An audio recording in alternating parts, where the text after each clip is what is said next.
Coming up on Mountain News this morning, a couple of counties in our region get some funding to make some important road repairs. And an Eastern Kentucky nonprofit teams up with some students to improve the homes of folks living in the Big Sandy. Dedicated to Eastern and Southern Kentucky, this is WYMT Mountain News this morning. Good morning, I'm Chas Gayhart. It is 5:34 on Tuesday, March 8th. Let's go back over to the Weather Center and check in with Brandon. I just got a couple pictures in, Chas. I'm trying to see exactly. Looks like Slow Parlor over in Harlan County has some snow up there. Oh wow! Some of the higher elevations may have just a little bit of snow up there this morning. So that's just in. I literally got that message as we were coming on the air there. So some folks in the higher elevations may have a little coating of snow. Don't look like a whole lot there, but just enough to cover the grass this morning. We'll take a look at the high knob camera over at UVA Wise. Don't see any snow in the buildings. I think it was patchy. I don't think there was a whole lot of snow out there this morning, but we talked about a little bit yesterday that we could see some moisture overnight, and temperature got a little colder than expected, so you know what that means. Snow out there, 32 in Wise, 34 in Logan and Jackson. Everybody else in the mid to upper 30s there in our neck of the world. You get into Central Kentucky, Lexington at 34 this morning. So again, not a whole lot of change there. Some wind. It is chilly out there with just a little bit of wind this morning. You see 3 to 6 miles per hour, let's put it that way, but even just a little bit of a breeze makes it feel colder than it actually is. Your 12-hour planner today, almost 12 hours between sunrise and sunset, 6:55 sunrise, 6:34 sunset, and about 52 in between, maybe some sunshine peeking through the clouds at times. We stay dry during the day. That will not be the case tonight. Chas? Thanks, Brandon.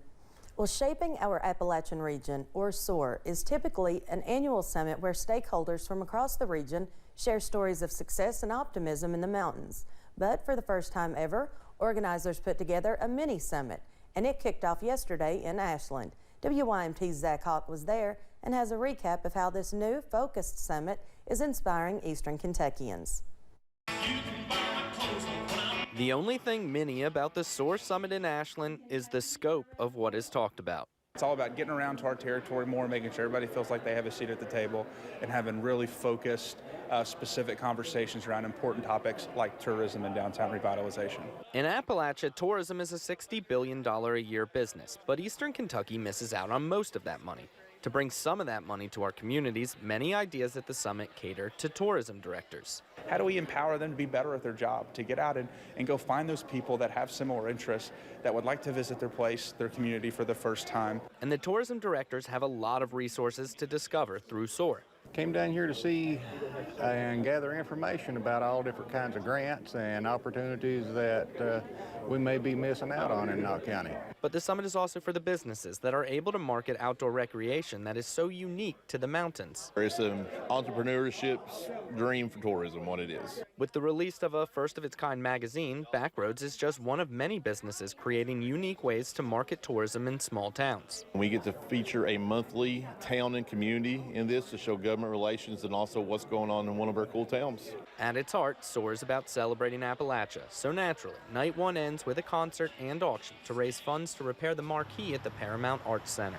It is something that was been a part of the Ashland landscape since the 1930s when it was first built. And so it's something that we're out here tonight to celebrate and make sure it continues further.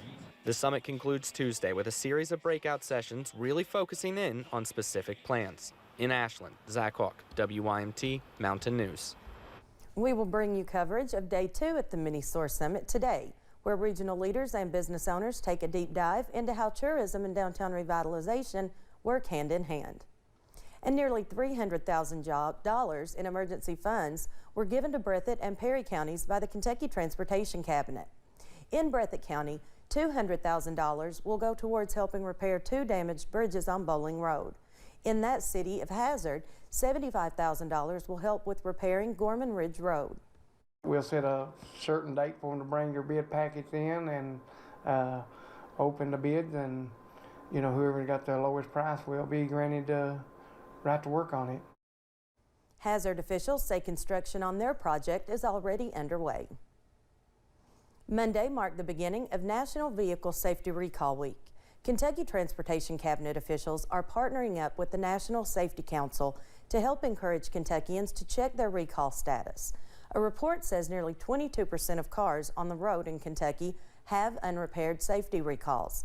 Car owners can easily learn if their car is an open recall by visiting checktoprotect.org and entering their license plate number and state.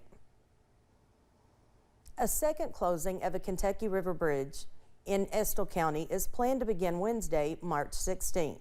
Drivers who use this bridge should make plans to use an alternate route until mid-July. This detour will impact travel between Lee and Owsley counties and Richmond, as well as local Estill County traffic.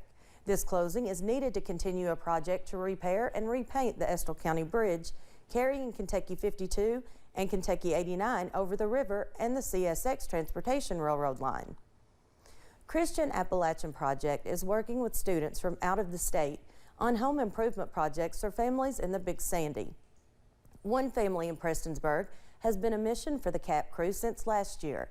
The family's home has been remodeled from the exterior to several rooms inside, including an add-on. Students from out of state spent the day working on the months-long project, offering helping hands that CAP officials say are a crucial piece of helping families like the Laffertys.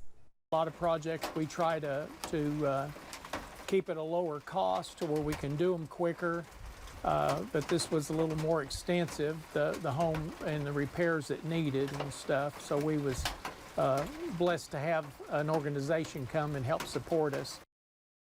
The students say it's a blessing to help people in need, which is why they're spending their spring break here in the mountains giving back. A Lexington coffee shop, Brevide Company, is helping people over in Ukraine. Yesterday, Father Jim Sichko paid for all orders, and all the proceeds are going to Ukraine refugees overseas. It's a mission that's near and dear to the shop owner, Ola. She was born in Ukraine and raised in Moldova. Her friend has been on vacation in the U.S. and is having a hard time getting back home. Они боятся, они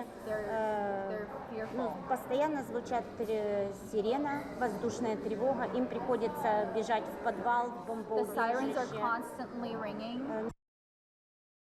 Ola says her family tells her bombs are going off constantly. She hopes the war will end soon. The start of March means high school tournament season is here. And for the first time in 2 years, fans are back to enjoying a pre-pandemic normal cheering on their favorite team. Grayson Passmore talked with high school basketball fans and has more. AZL Blackwell, number 2 for Henry Clay, is our grandson. After the uncertainty during the past 2 seasons, we may go to RAP, and this is his final year as a senior. These proud grandparents couldn't be more thrilled to watch their senior have the chance to play, win, and now advance to play in the Sweet 16. Yeah, we're all here. We can sit and watch him. It's wonderful. And for most of these fans, it was the first time being back to a normal tournament season. In March of 2020, girls basketball played 1 game. Boys never made it on the court. Then, in 2021, tickets were extremely limited to primarily families of players. But Monday night, EKU's Alumni Coliseum was packed with a roaring crowd of Henry Clay and Frederick Douglass fans. We're rooting for the Douglas Broncos. Well, of course, I hope Henry Clay wins, because I'll be a Rupp Arena. Alumna and mega fan. I graduated in 1981. I played basketball. Deborah Taylor got her wish with Henry Clay beating Frederick Douglass 41-36. But both teams making history, as it's been 17 years since 2 Lexington Public Schools teams competed for the 11th Regional Championship title. We're really excited. 2 Lexington teams, it's really exciting. At the Alumni Coliseum, Grayson Passmore, WKYT. Just ahead this morning, the owner of a legendary football team prepares to add another ring to his collection. That's on the way. We're watching what could be another strong cold front as we approach the end of the week. I'll have more on its possible impact in about 3 minutes.